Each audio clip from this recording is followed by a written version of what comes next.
মনে করেন যে রাজত্ব পেয়ে গেছেন, এটা ঠিক হবে না। এটা রাজত্ব নয়, অনেক কষ্টের ফসল আজকে আমাদের এই অবস্থা। অনেক কষ্টের ফসল দেশনেত্রী বেগম খালেদা জিয়ার মুক্তি, অনেক কষ্টের ফসল আমাদের নেতৃবৃন্দের মুক্তি। এই কষ্টের ফসল বিফলে যেতে দেওয়া হবে না কতিপয় লোকের জন্য। প্রিয় ভাইরা, আমি অনেকেই ভুলে গেছেন, বলতেই চান না। আরে ভাই, আমরা যে আমাদের তো বয়স হয়েছে, হ্যাঁ আমাদের বয়স হয়েছে, বুড়া হয়েছে, মৃত্যুর বয়স এসে গেছে আমাদের, কিন্তু তাই বলে কি আমাদের জেলখানা থেকে মাফ করছে কেউ? জেল মাফ করে নাই। সুতরাং আপনি কথা মনে রাখবেন, দলের যদি প্রেস্টিজ না থাকে, আমার নেতার যদি প্রেস্টিজ না থাকে, আপনার কোনো প্রেস্টিজ থাকবে না। দায় দায়িত্ব কেন নিতে হবে? 17 বছর তো আমরা কম কষ্ট করি নাই। আজকে মাটি নরম হয়ে গেছে, গাছ ভেঙে পড়েছে।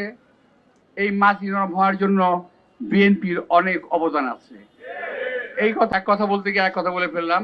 আমাদের আজকে মরহুম আরাফাত রহমানের জন্মদিন। আমরা কি করতে পারি? আমরা এখন তার দীর্ঘায়ু কামনা করার সুযোগ নাই, সে আমাদের মাঝে নাই। তবে আপনারা সবাই এখানে দোয়া করবেন, এটা আমি জানি, দোয়া করবেন। এই দোয়াটা খুব ফর্মাল দোয়া, এই দোয়াটা হলো ফর্মাল। আপনার দয়া করে বাসায় বসে যখন নামাজ পড়বেন, আসর কিংবা মাগরিব কিংবা এশা যখন পড়েন, এক ওয়াক্ত যদি নিজের মতো করে নামাজ পড়তে পারেন, একটা দোয়া করতে পারেন, তাহলে তার জীবনে কাজে লাগবে। আদারওয়াইজ এই সমস্ত মহফিলে দোয়ার কোনো কাজে আসবে বলে আমি বিশ্বাস করি না। তো প্রিয় ভাইয়েরা, আপনাদের সবাইকে আন্তরিক শুভেচ্ছা এবং ধন্যবাদ জানিয়ে এই কথাটা মনে রেখে, যার যার এলাকা, আমি বহুবার বলেছি, আজও বলি, যার যার এলাকায় গিয়ে শান্তিপূর্ণভাবে সবাইকে রাখার চেষ্টা করবেন।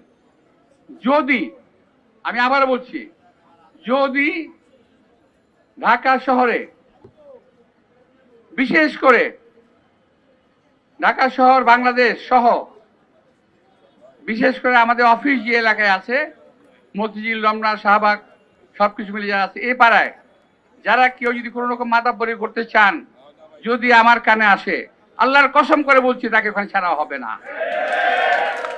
কাউকে ছাড়া হবে না। কেউ